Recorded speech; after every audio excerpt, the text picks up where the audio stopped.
오늘의 헤드라인입니다. 지난 밤사이 강풍을 타고 무섭게 확산하던 강원도 동해안 산불에 큰 불길이 잡혔습니다. 이번 산불로 무려 축구장 면적의 735배에 이르는 산림이 잿더미로 변했습니다. 이번 산불은 건조한 날씨에 태풍급 강풍이 겹치면서 사상 최악의 산불로 기록될 가능성이 커졌습니다. 특히 서풍이 태백산맥을 넘으면서 강해지는 양간지풍이 산불의 세기를 키웠다는 지적인데요. 자세한 이야기 취재 기자와 나눠보겠습니다. 4월 과학의 달을 맞아 천문대에서 별 관측 행사가 열렸습니다. 아이들은 거대 망원경 모형을 직접 만들어보고 실제 별도 관측하면서 우주를 향한 꿈을 키워갔습니다. 태양으로부터 오는 자외선은 피부 손상과 노화를 일으켜 차단제를 발라 일부러 피하게 되는데요. 하지만 자외선에는 살균 기능도 있어 다양한 소독 제품에서 사용되기도 합니다. 오늘 궁금한 S에서는 자외선의 다양한 기능에 대해 알아봅니다.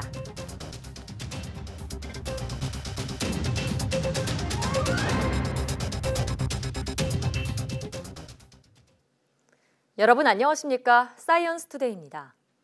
도로 전신주에서 시작된 불꽃이 강원도 고성과 속초 일대를 집어삼키는 데에는 하룻밤이면 충분했습니다. 여기에 강릉 쪽 산불까지 더해져 축구장 730개가 넘는 면적이 잿더미가 됐습니다. 다행히 오늘 새벽부터 바람이 점차 잦아들면서 큰 불길은 잡혔습니다. 강원도 대형 산불의 발생부터 진압까지 양시창 기자가 정리했습니다. 강원도 고성의 도로변 전신주에서 불이 번쩍하더니 사방으로 불꽃이 튑니다. 어제 저녁 7시 17분 발생한 불은 강풍을 타고 순식간에 인근 속초까지 거대한 산불로 번졌습니다.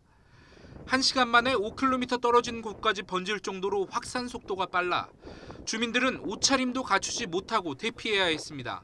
아파트 불이 앞베란다에 불이 빨갛게 붙여서 그 연기가 자욱하고 매콤해서 아파트 관리실에서 이제 그 안내 방송을 보고 급히 대피하였습니다. 소방당국은 불이 시작된 지 2시간여 만에 최고 수준인 대응 3단계를 발령해 전국에 가능한 인력과 장비를 모았지만 초속 30m가 넘는 강풍을 타고 번지는 불에 피해가 속출했습니다. 50대 남성이 숨진 채 발견되고 가옥 수십 채에 불이 옮겨 붙었습니다. 정확한 피해 현황 파악마저 어려운 상황. 엎친 데 덮친 격으로 강릉 옥계면에서도 또 다른 산불이 발생했습니다. 고성에서 발생한 불은 건조한 강풍을 따라 속초 천진리와 장사동 두 갈래로 불길이 이어졌고 강릉 옥계면 산불은 망상 해수욕장 인근까지 빠르게 번졌습니다. 정부는 자정을 기해 중앙재난안전대책본부를 가동했습니다. 50대가 넘는 헬기에 15,000명이 넘는 인력이 투입됐고 오전 8시 15분쯤 고성 산불에 큰 불이 잡혔습니다. 화마가 휩쓸고 간 강원도 일대는 하룻밤 사이 축구장 730개가 넘는 면적이 폐허로 변했습니다. 건물 수백 채에 창고와 비닐하우스도 전소하는 등 재산 피해도 속출했습니다. 집사람하고 둘이 있었는데 애들은 이제 시내 아파트 살고 그러니까 애들이 빨리 나오라니까 뭐 바로 나갔지 뭐 어떻게 할 수가 없더라고. 정부는 오전 9시를 기해 피해 지역 일대를 국가 재난지역으로 선포했습니다. YTN 양시창입니다. 고성 산불을 끄기 위해 전국에서 800대가 넘는 소방차 그리고 소방공무원 3천여 명이 동원됐습니다. 사상 최대 규모입니다. 이상곤 기자입니다. 시뻘건 불길이 순식간에 산을 집어삼킵니다. 날이 어두워지면서 바람은 더욱 거세집니다. 결국 한밤중에 화재 대응 최고 수준인 대응 3단계가 발령됐습니다. 전국 소방 비상 동원령까지 내려지면서 제주도를 뺀 소방 인력이 강원도로 집결했습니다. 산불에 투입된 소방 공무원은 모두 3,200여 명. 산림청 공무원과 군인, 경찰 등 지원 인력까지 합치면 10,000명이 넘습니다. 날이 밝으면서 초대형 진화헬기도 투입됐습니다. 공중 진화 작업을 위해 산림청과 국방부, 소방청 등에서 띄운 헬기만 50대가 넘습니다. 살수차와 대형 사다리차 등을 포함한 소방 차량은 전국에서 모두 870여 대가 총 출동했습니다. 전국에서 하루에 운용할 수 있는 소방 장비가 모두 7,500여 대인 만큼 평시 운용 소방력의 4분의 1가량이 동원된 셈입니다. 소방청은 단일 화재에서는 역대 최대 규모의 소방력이 동원된 것이라고 밝혔습니다. 3단계까지 관련 것들을 보면 200~300명에서 뭐 많으면 400~500명까지 이렇게 한 적은 있었는데 이 3,000여 명이 이렇게 한 번에 동원이 된 예는 사례가 없었습니다. 처음입니다.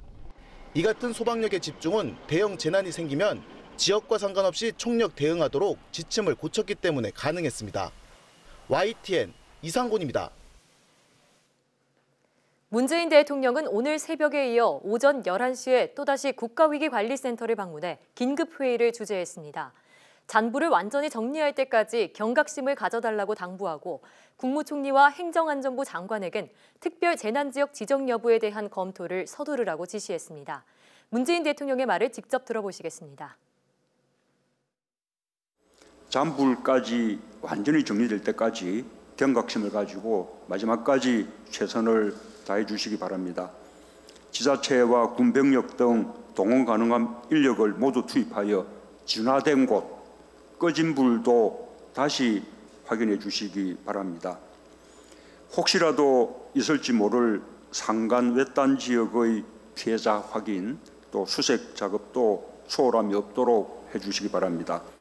한순간에 집을 잃고 놀란 가슴을 쓸어내리고 있을 이재민들을 각별하게 보살펴 주시기 바랍니다. 더불어 생필품에 대한 충분한 공급, 또 의료와 심리 치료 지원 등의 보호 대책도 적극적으로 해주시기 바랍니다. 정부는 오늘 오전 9시부로 국가 재난 사태를 선포하였습니다.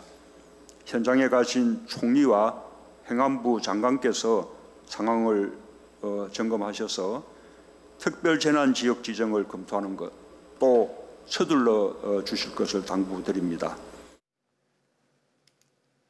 해마다 산불과 씨름해온 미국 서부 캘리포니아에서도 지난해 역대 최대 규모의 산불 피해가 발생했습니다.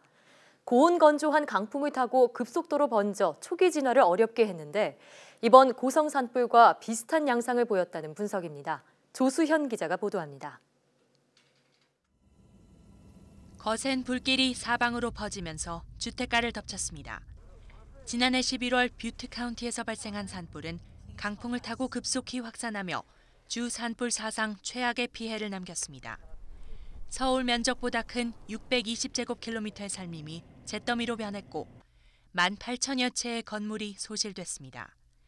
불은 17일 만에 완전히 잡혔지만 89명이 화마를 피하지 못해 숨졌고 수만 명이 삶의 터전을 잃었습니다.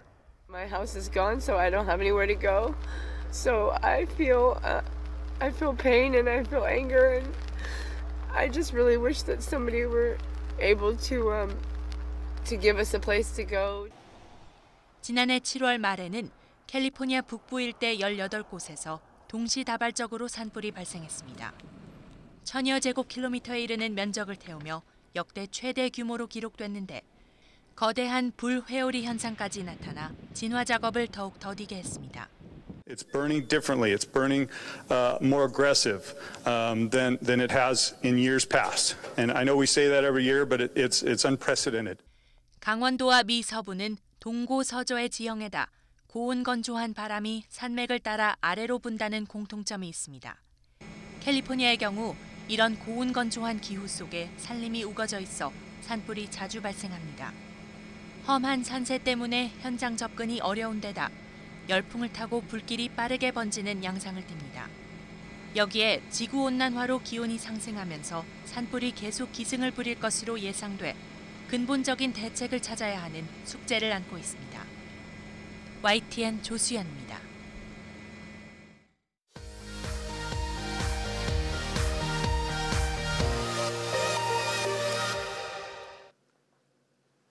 화제의 뉴스를 골라 과학 기자의 시선으로 분석하는 과학 본색 시간입니다. 오늘은 최소라 기자와 함께합니다. 어서 오세요. 안녕하세요. 네, 저희가 앞서 계속 고성 산불 얘기를 전해드렸는데 이와 관련한 소식 준비하셨다고요? 네, 그렇습니다. 이 야산에서 시작된 이 고성 산불이 민가에까지 번지면서 이 피해가 막심했는데요.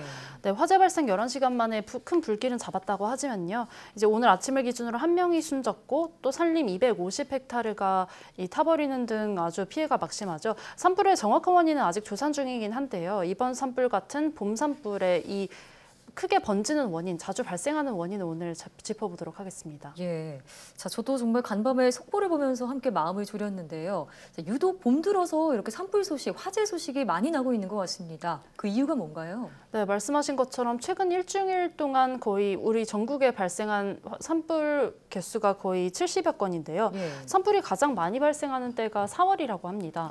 이 가장 큰 원인이 건조한 날씨와 센 바람인데요.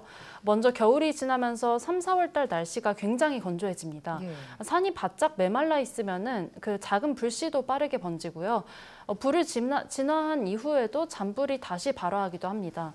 이번 강원 고성 산불이 발생한 영동 지방에는 현재 건조 경보가 내려져 있는 상태고요. 예. 또 영남 지방 역시 건조주의보가 내려져 있습니다. 이런 요건이 잦은 화재와 큰 피해에 영향을 준 겁니다. 그렇군요. 또 풍속을 보면요. 어제 저녁 화재 이후 자정에 강원도 양양과 설악산 쪽에 초속 29.7m, 그러니까 소형 태풍급 바람이 몰아쳤습니다. 예. 고성 지역에도 25m 그 시속의 바람이 불었고요. 봄철에 강원도 지역의 서쪽에서 동쪽을 향해서 부는 바람을 양간지풍이라고도 하는데요. 네. 양양과 간성 지역 사이에서 분다고 해서 양간지풍이라고 부르는 겁니다. 이 바람은 서쪽에서 동쪽으로 오는 길에 이 높은 태백산맥을 넘으면서 수분을 빼앗기거든요. 네. 이 때문에 고온 건조한 데다 풍속까지 빠릅니다. 또 서쪽에 산이 그리고 동쪽에는 도심이 위치한 이 동해안의 지역 특성산 양간지풍에 의한 산불은 동쪽 도심 지역을 위험할 가능성도 있습니다.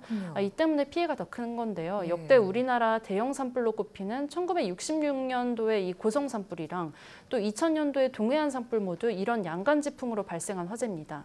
네, 봄철 건조한 기후도 문제지만 유독 동해안 지역에 산불이 많이 나는 이유가 이 강원도의 지리적 특성에 따른 양간지풍 때문이라는 말씀이군요. 네, 그렇습니다. 네, 또 한 가지 이 동해안에 유독 큰 산불이 나는 이유가 또 있는데요. 네. 동해안에 이 침엽수림이 많습니다. 네. 침엽수림은 이 송진이 있잖아요. 예. 송진 등이 휘발성 물질로 이 불에 잘 붙거든요. 그게 좀 불쏘시개 역할을 하기 충분하다는 이런 생태학적인 원인도 있습니다. 네, 침엽수림이 많은 것도 이런 불길을 확산하는 데 영향을 줬다 이런 얘기고요. 네. 자, 그런데 이번 고성 산불은 또 밤에 일어나서 진화가 쉽지 않았을 것 같아요. 네, 그렇습니다. 앞서 이번 최근 일주일 동안 발생한 이 산불 건수가 70여 건이라고 했는데요. 네. 총 69건 중에서 21건이 고성 산불처럼 야간 산불이었거나 이 야간 산불로 이어진 산불이었습니다. 산불은 사람이 직접 진화하는 게 아니라 헬기가 동원돼서 진화를 해야 되거든요. 그런데 야간에는 헬기가 뜰 수가 없고요. 네. 또 왜냐하면 무리하게 진화에 나서다가 인명사고가 날 가능성이 크기 때문입니다. 이 때문에 어젯밤에는 헬기가 뜰 수 있는 아침이 되기 전까지 산불이 번지는 것을 막는 이 저지선을 구축하는 작업을 벌였고요. 또 인명 피해를 줄이기 위해서 주민을 대피시킨 겁니다. 예.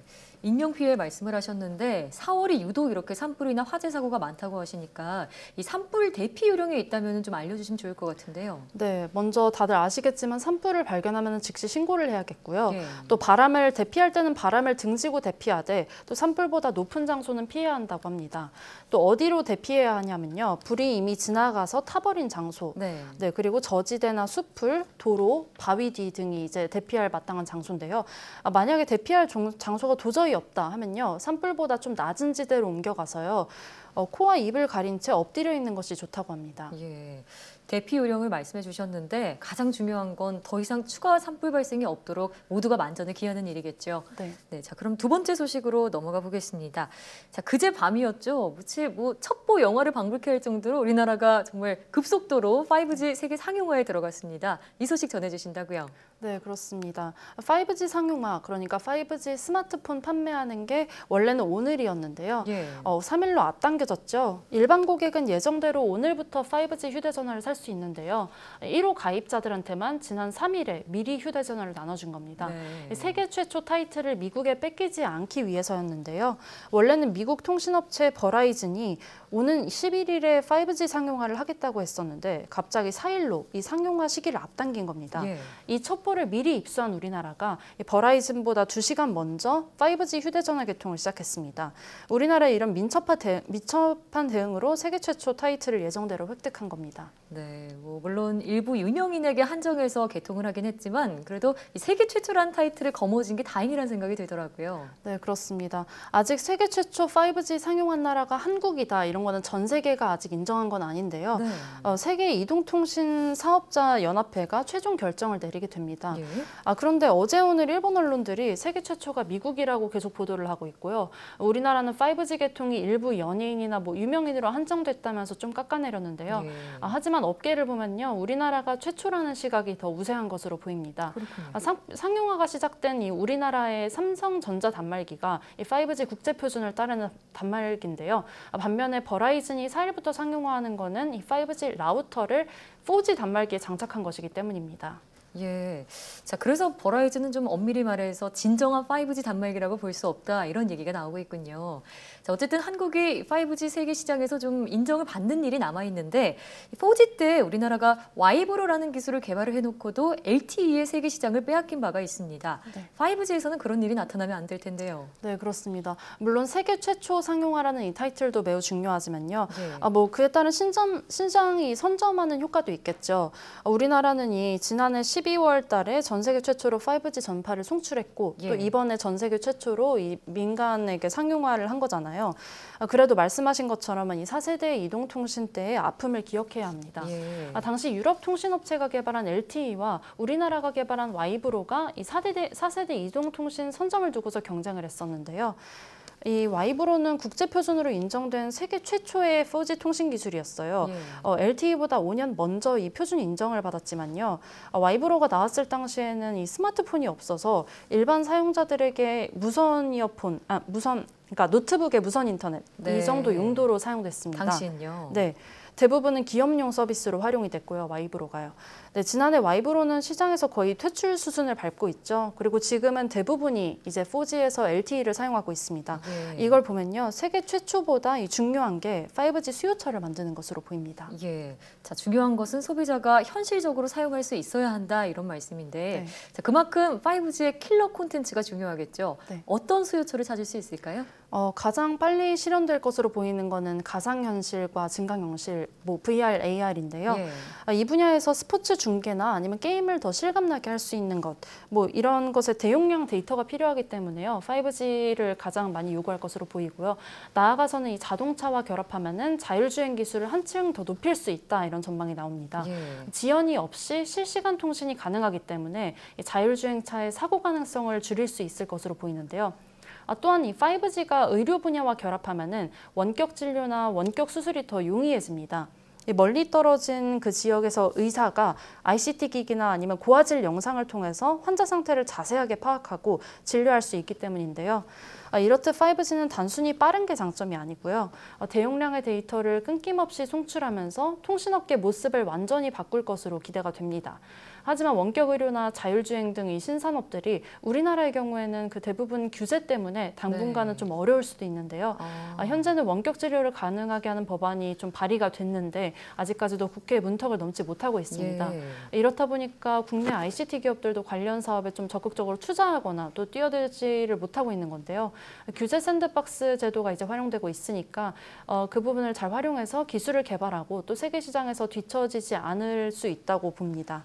네, 세계 최초 5G 타이틀을 선점하는 것도 중요하겠지만 좀 안정적으로 시장에 안착을 하려면 잠재력을 극대화할 수 있는 방안이 무엇일지 고민을 해봐야 할 것 같습니다. 오늘 말씀 잘 들었습니다.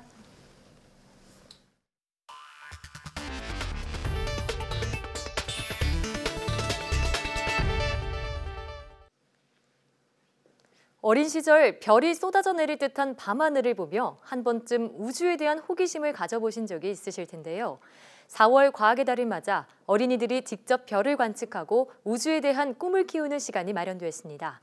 이혜리 기자가 소백산 천문대를 다녀왔습니다. 아직은 겨울의 흔적이 남아있는 소백산 자락. 탁 트인 전경을 자랑하는 연화봉에 올라 잠시 떠오르는 태양의 모습을 상상해봅니다. 태양과 달, 별을 실제로 볼 수 있다면 어떨까? 실제 우주 관측에 쓰일 거대 마젤란 망원경의 모형을 만들며 우주의 모습을 상상해봅니다. 멋있을 것 같고 재밌고 신기할 것 같아요. 길이 울퉁불퉁해서 올라가기 힘들었는데 해보니까 재밌었어요. 이번에는 본격적으로 별을 관찰할 시간. 새까만 밤하늘에 수놓은 별들이 금방이라도 쏟아질 듯합니다. 천문학자인 대장님과 함께 별 가운데 가장 반짝이는 별을 보물찾기 하듯 찾아봅니다. 여기 별들을 보니까 생각보다 가까워서 신기하고 한번 만져보고 싶어요. 별이 너무 반짝거리고 예뻤어요. 다음에 또 한번 보고 싶어요. 천체의 신비를 보면서 느낀 감동은 아이들에겐 꿈으로, 우리 사회엔 우주강국의 밑거름으로 거듭납니다. 그 마음에 있던 이 뭐랄까 별 같은 그 호기심 그리고 막 궁금증 이런 거를 크면서 안 잃어버렸으면 좋겠다라는 생각이 들고요. 잠시 학교 밖으로 나와 책 속의 우주를 몸소 느껴본 시간. 봄밤을 가득 채운 별과 우주 이야기는 어린이들에게 잊지 못할 추억을 선물했습니다. YTN 사이언스 이혜리입니다. 오는 7월부터 병원과 한방병원의 2, 3인실에도 건강보험이 적용됩니다. 이미 건강보험이 적용되는 종합병원처럼 본인 부담률은 2인실인 경우 40%, 3인실은 30%입니다. 낮아진 부담률만큼 장기 입원 우려가 제기됨에 따라 2, 3인실 입원 환자가 16일 이상 30일 이하 입원할 경우엔 해당 기간 입원료 본인 부담률의 5%가 가산되고 31일이 넘으면 10%가 가산되는데 이 조치는 내년 1월부터 적용됩니다. 보건복지부는 이런 내용의 국민건강보험법 규칙 일부 개정안을 입법 예고했습니다. 이와 함께 요양병원 입원 중 의사의 의뢰 절차 없이 임의로 다른 병원에서 진료를 받으면 비용을 본인이 전액 부담하도록 하는 원칙도 정했습니다. 하루 한두 잔의 술은 건강에 좋다는 속설이 있지만 술이 약한 사람의 경우 소량의 음주도 건강에 해롭다는 연구 결과가 나왔습니다. 영국 옥스퍼드대와 중국 베이징대 연구진은 10년간 중국 성인 50만 명 중 체질적으로 술을 못 마시는 16만 명을 추적 조사한 결과 하루 평균 소주 한두 잔에 해당하는 알코올을 섭취한 이들의 뇌졸중 위험이 10에서 15% 증가했다고 밝혔습니다. 하루에 넉 잔 이상을 마실 경우 뇌졸중 발생 위험은 약 35%까지 증가했습니다. 연구진은 유전적으로 알코올에 강한 서양인에게 같은 연구 방식을 적용할 수는 없지만 알코올 섭취가 뇌졸중 위험을 높인다는 결과는 똑같이 나타날 것이라고 말했습니다. 인도네시아와 에티오피아에서 잇따라 발생한 보잉 737 맥스 여객기의 추락 사고가 잘못된 센서 데이터 때문이었음을 보잉사가 처음으로 인정했습니다. 데니스 뮬렌버그 보잉 최고 경영자는 에티오피아 정부가 추락 사고에 대한 예비조사 결과를 발표한 직후 내놓은 성명에서 이같이 밝혔습니다. 뮬렌버그는 예비조사 보고서를 보면 두 사고 여객기에서 조종 특성 향상 시스템이 잘못된 정보에 대응해 작동했다는 것이 명백하다고 말했습니다. 조종 특성 향상 시스템은 일종의 자동 비행 장치로 항공기의 기수가 너무 높이 들려 양력을 잃고 추락하는 상황이 벌어지면 자동으로 기수를 낮추는 역할을 합니다. 뮬렌버그는 그러나 737 맥스의 근본적인 안전성에 대해서는 자신이 있다며 곧 적용할 소프트웨어 수정본이 737 맥스를 가장 안전한 비행기 중 하나로 만들어줄 것이라고 주장했습니다. 미 항공우주국 나사가 화성 탐사선 큐리오시티가 보내온 화성 표면에서 본 일식 영상을 공개했습니다. 일식 영상은 화성의 달인 포보스와 데이모스가 태양 앞을 지나면서 햇빛을 가리는 모습을 연속 촬영한 이미지로 각각 지난달 26일과 17일에 발생한 것입니다. 화성의 위성 포보스는 지름이 약 11.5km, 데이모스는 2.3km에 불과한 작은 위성이어서 태양을 완전히 가리지는 못했습니다. 과학자들은 화성 탐사선의 일시 관측으로 두 위성의 궤도가 예상보다 약 40km 바퀴라는 점과 화성과 목성, 위성 간의 중력 작용으로 궤도가 항상 바뀐다는 것을 알아냈습니다. 사과와 배나무에 주로 발생해서 피해를 주는 화상병이라는 전염병이 있습니다. 치료제가 없는 탓에 예방이 중요한데 바로 요즘이 1차 방제 시기입니다. 김학무 기자의 보도입니다. 지난 2015년 처음 발생한 화상병. 배와 사과나무의 잎과 꽃, 가지 등이 불에 타서 화상을 입은 듯 변하고 검게 말라갑니다. 기온이 오를수록 빨리 전염되고 치료제가 없어 한 번 발생하면 구제역처럼 나무를 땅에 묻는 방법밖에 없습니다. 지난해에만 경기도 안성과 강원도 원주, 평창 등 전국 6곳에서 200억 원의 피해가 났습니다. 내가 조심한다고 해서 다 되는 건 아니기 때문에 항상 걱정이죠. 한번 걸리면 다 폐원을 해야 되는 입장이니까 항상 조심스럽죠. 과수농가의 치명적인 화상병을 막기 위해서는 예방이 필수. 꽃이 피기 직전인 배가수원과 사과싹이 막 트는 요즘이 1차 방제 시기입니다. 확산을 막고 균을 조기에 박멸하기 위해서는 모든 농가가 방제하는 게 중요합니다. 지난해 화상병이 발생했던 지역에서는 이달과 다음 달에 걸쳐 2번 더 방제해야 합니다. 지역별로 과수의 생육의 차이가 있으므로 정확한 방제 시기는 시군 농업기술센터가 지도하게 됩니다. 그럼에도 불구하고 4군데가 확산이 되었기 때문에 좀 더 철저히 방제를 해주기 위해서 4월 초까지 중점 방제 기간을 정해서 화상병 피해를 줄이기 위해서는 철저한 예방과 함께 병에 걸린 나무를 조기에 발견해 조치하는 게 무엇보다 필요하다는 지적입니다. YTN 김학무입니다.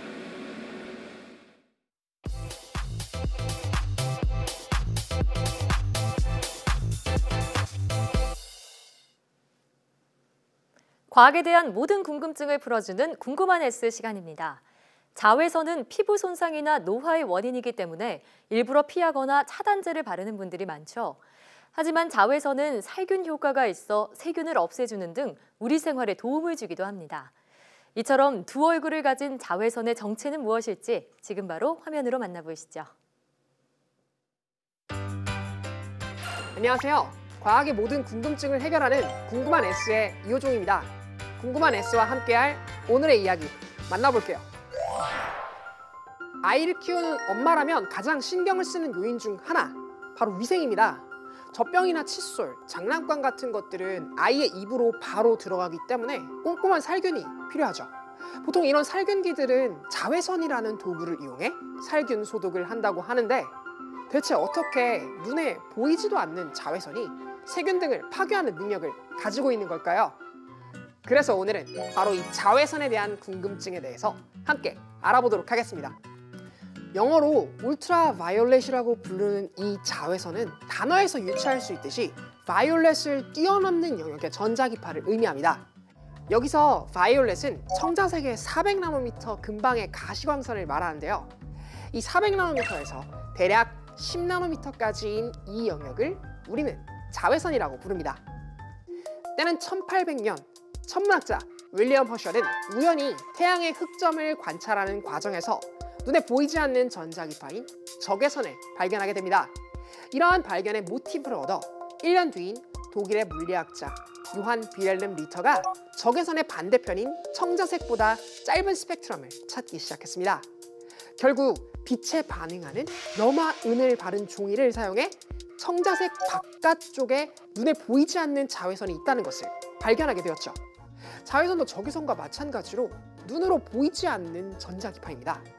일상 속에서 가끔 볼 수 있는 블랙라이트는 자외선 외에 다른 빛을 차단하는 물질이 램프에 발라져 있어서 가시광선은 걸러지고 자외선만 방출됩니다. 블랙라이트가 내뿜는 자외선은 형광물질을 만났을 때 우리가 볼 수 있는 가시광선의 빛을 강하게 발산하는데요. 그로 인해 예술 공연이나 전시 등 다양한 분야에서 폭넓게 활용되고 있습니다. 또 자외선에만 발광하는 형광물질을 지폐에 인쇄해 위조지폐를 구별하는 데도 사용하고 혈흔을 조사할 때 사용하는 것도 이 블랙라이트. 하지만 적외선과 마찬가지로 이것 또한 자외선 부근의 가시광선이지 자외선을 보는 것은 아니라고 합니다. 태양은 자외선을 가시광선만큼이나 많이 만들지는 않지만 자외선은 더 많은 에너지를 가지고 있는 전자기파입니다. 자외선은 에너지에 따라 크게 3가지 종류로 나뉘게 되는데요. 가장 약한 400나노미터에서 315나노미터까지인 UVA와 중간색인 315나노미터부터 280나노미터까지인 UVB, 그리고 가장 강한 자외선인 280나노미터부터 10나노미터까지의 UVC가 바로 그것들이죠. UVA는 우리가 태양의 햇살을 통해 가장 많이 접하게 되는 생활 자외선으로서 멜라닌 색소를 만들어내는 세포를 자극해 자외선에 노출된 피부를 검게 만드는 역할을 합니다. 태닝을 할 때도 이 계열의 자외선을 이용하게 되죠. 이 영역의 자외선은 몇몇 동식물들의 짝짓기 또는 먹이 활동 등에 이용되곤 하는데요. 새도 자외선을 감지할 수 있는 능력이 있어서 짝짓기철 수컷 공작은 푸른색과 초록색이 조화롭게 섞이는 각도에 맞춰 무지갯빛 날개를 펴고 현란하게 흔들어대기도 합니다. 또 화분을 옮기는 곤충들은 이 자외선을 감지할 수 있는데요. 화려한 꽃의 상당수는 꽃잎 위에 꿀이 들어있는 중심부를 향해 자외선의 띠를 형성함으로써 꿀벌 같은 곤충을 유혹하곤 합니다. 배추인나비의 경우 가시광선을 통해 볼 때는 암컷과 수컷이 모두 흰색인데 반해 자외선으로 촬영을 하게 될 경우 수컷은 검게, 암컷은 희게 보이는 특징을 가지고 있습니다. 그런데 놀라운 것은 이 계열의 자외선은 사람이 색을 감지할 때 사용하는 원추세포에서 일부 감지해낼 수 있다는 점입니다. 다시 말해 사람의 시각세포 또한 UVA를 감지할 수 있다는 거죠. 그러나 UVA가 눈으로 들어오는 과정 중 반드시 지나게 되는 수정체 등에서 이 계열의 자외선이 자연적으로 흡수되기 때문에 아쉽게도 우리의 눈에는 보이지가 않습니다. 백내장 수술을 통해 수정체를 걷어내거나 수정체가 없는 사람들은 간혹 UVA를 볼 수 있다고 합니다. UVB는 비타민 D를 합성하는 데 필요한 자외선임과 동시에 UVB가 피부에 과도하게 도달하게 되면 화상을 일으키는 주범이 되기도 합니다. 하지만 UVB는 대부분의 경우에 대기층에서 흡수되며 흡수되지 않은 나머지마저도 유리를 투과하지 못해서 걸러진다고 합니다. 마지막으로 소개해드릴 UVC가 자외선 살균기에 이용되는 자외선인데요. UVC는 세균이나 바이러스의 DNA를 파괴하는 강력한 힘을 가지고 있습니다. 이러한 강력함으로 사람에게는 염색체 변이를 일으키기도 하고 단세포 유기물을 죽이기도 하면서 눈의 각막을 해치는 등 생명체에 해로운 영향을 미칠 수 있는 그러한 전자기파이죠. 하지만 자연적으로 발생하는 대부분의 자외선은 태양을 통해 지구로 들어오게 되는데요. 이러한 자외선이 대기권을 뚫고 들어올 수 있는 양은 매우 적습니다. 지구의 대기와 오존층에서 약 97에서 99%의 자외선이 흡수되기 때문에 기껏해야 1에서 3% 정도만 침투할 수 있습니다. 그리고 뚫고 들어온 자외선 중에서도 약 98.7%는 UVA라는 것에서 알 수 있듯이 지구의 대기와 오존층이 얼마나 중요한 역할을 하는지 감이 오시죠? 자외선을 많이 받으면 인체에 치명적인 영향을 미칠 수 있지만 똑똑하게 활용할 수 있는 방법도 많습니다. 인공적으로 만들기가 상대적으로 쉬워서 자외선광은 많은 응용 분야를 가지고 있는데요. 벌레를 유인하는 용도, 묵은 매트릭스나 식수 등 소독이 필요한 곳에서 살균하는 장치 등 다양하게 이용되고 있습니다. 인류가 적외선과 자외선을 발견한 지 겨우 200년. 길다면 길지만 짧다면 매우 짧은 이 시간 동안 다양한 곳에서 아주 유용하게 활용되고 있다는 사실이 정말로 놀랍지 않나요? 그럼 궁금한 S는 이만 인사드릴게요. 과학에 대한 궁금증이 있으시다면 언제든 사이언스 투데이 페이스북에 댓글을 남겨주세요. 이상 궁금한 S였습니다.